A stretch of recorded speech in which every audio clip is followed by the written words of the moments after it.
Going into the 2022 to 23 NBA playoffs, a lot of fans, including myself, had the expectations that the Milwaukee Bucks would be the ones hoisting the hardware at the end of the playoffs.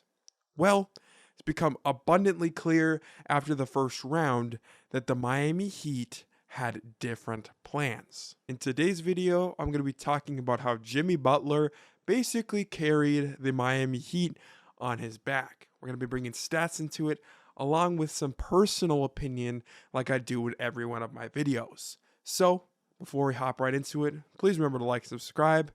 Now here we go. Now, coming into the playoffs, the Miami Heat did not have a direct path. They had to go through the play-in.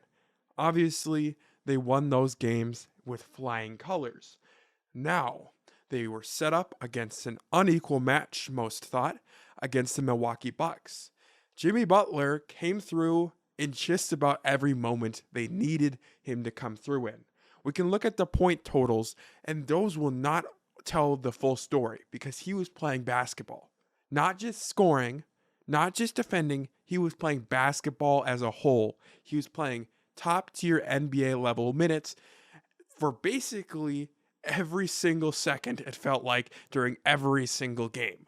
So we can go through and look at the points. 42, 56, 30, 25, 35 points.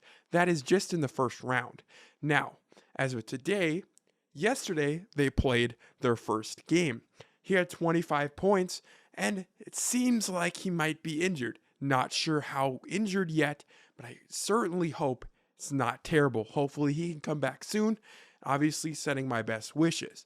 But with that being said, I don't want his injury to take away from what he did last round, and I want to talk about it.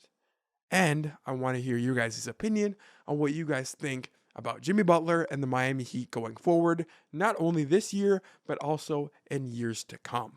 The craziest thing to me, talking about Jimmy Butler and the Miami Heat going into it, after the first round, really looking at these box scores. And as I said, the box scores do not tell the whole story, but when you look at them, you see a ferocious defender that Jimmy Butler typically is and was the entire first round, while also putting up extraordinary offensive numbers.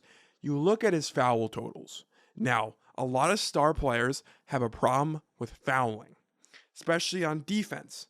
Unless you're a Karl Anthony Towns, I don't see a lot of players and stars getting in foul trouble due to offensive fouls. But what I do see is a lot of star players, really just letting some slack go on defense. And that's where they pick up the ticky-tack fouls, not really trying their hardest. They want to save their energy for on offense.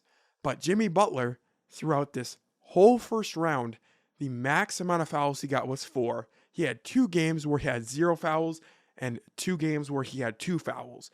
Pretty insane to me that he can be a top tier elite defender in the playoffs while scoring at a high level and not fouling at a high level, which is absolutely insane. And I've seen a lot of people talk about his offense, his defense, but not how efficient he was. You look at the numbers when you talk about efficiency, you typically think about offense, but I'm talking about efficiency when it comes to just his game as a whole. He's a very efficient player. It's been like that his whole career, but his efficiency was absolutely elite in the first round. Now, when I say that I think Jimmy Butler carried the Heat, I don't want to discredit the surrounding cast. He has quite too much. But Bam Adebayo, rightfully so, I will say this, he had a down series. Now, he wasn't terrible. Obviously, Bam Adebayo being a great defender himself, typically being a Defensive Player of the Year candidate year in and year out. Bam Adebayo, still had a very good defensive series, at least from my viewpoint, from what I see, from what I watched. But his offense left something to be desired, and I know that he's never been a huge offensive player, but still, he did not have a great first series. I personally think that he has a lot more room to grow when we're talking about the playoffs. And we're looking at these numbers, and you're like, he had 20 points, he had 18 points, he had 22 points. And I think that he has a lot more room to grow. I think his efficiency was great, right? I think that from what I saw, that he could improve it still, right? Because 2 games, he had efficient, top tier efficient nights. And then the other 3 nights, he was struggling a bit from the field. So going into round 2, what I expect personally from Bam Adebayo is to clean up some of the efficiency issues, as well as a little bit of foul trouble that he had.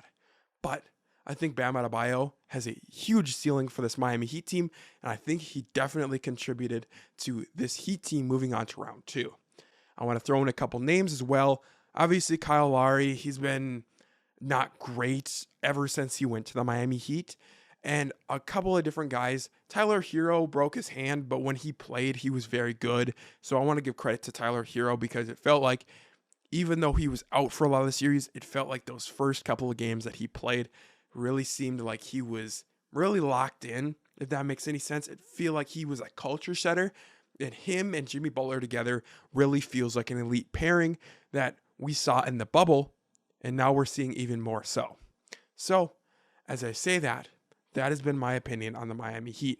That is why we see the Bucks sitting on their couches right now heading into round 2, and we see the Miami Heat playing top-tier basketball, mainly led by Jimmy Butler. Well, thank you for watching this video, and if you have enjoyed, as I said, please remember to like and subscribe. It's been your boy Jelson. Peace.